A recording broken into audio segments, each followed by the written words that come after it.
Well, adventurers, by now you probably have your knife all assembled and it's custom. I cannot wait to see some pictures of that.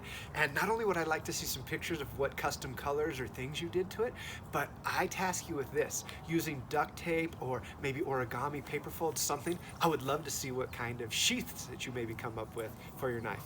In the meantime, we're gonna work a little bit on, this wooden knife is great for learning knife safety and things like that, and it's wonderful for carving soap or other things like that. So it's a great little knife to learn all of the safety you need and show you're responsible enough and ready for your first real knife. So even if you're just practicing, I think this really is a wonderful little tool that you can take with you on your adventures, and you can put it in your tin if you want to assemble your own emergency kit. And remember, keep those tins because I'm going to teach you a really cool fishing kit with it later. Anyway, we're going to see if we can't carve out some bears and some horses over here, and then we'll move on to the next adventure.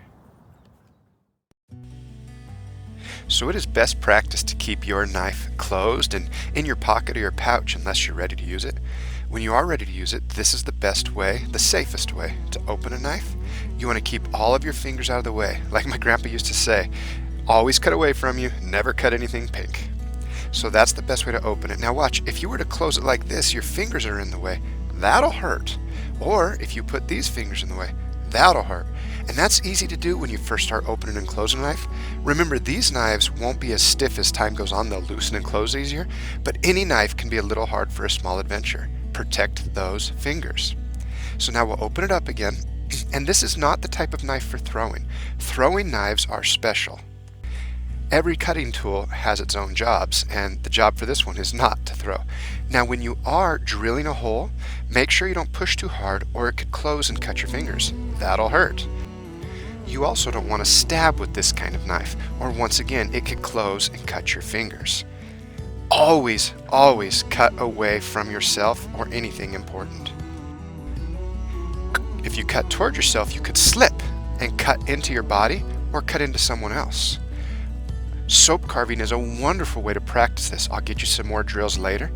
Be careful, even when you think you're cutting away from yourself, that you're not cutting towards your leg or anything important that could be destroyed.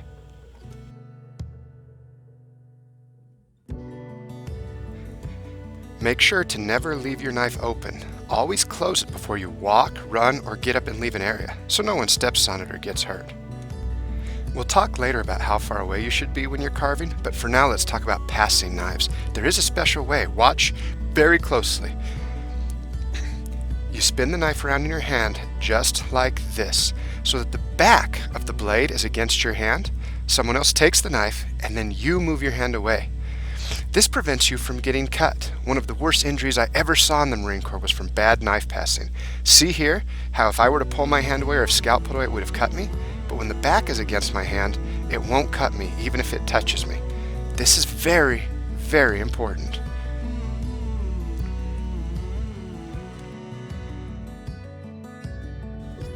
Especially if you need a little extra leverage, a wonderful trick is to turn and cut towards the outside of your body.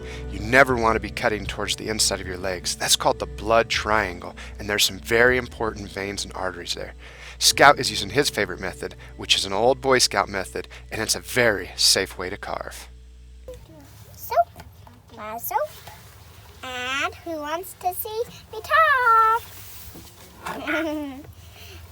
We sure said this already said vegetables. Even learning knife safety can be fun. Remember, there's no such thing as a small adventure. See you on the adventure trail.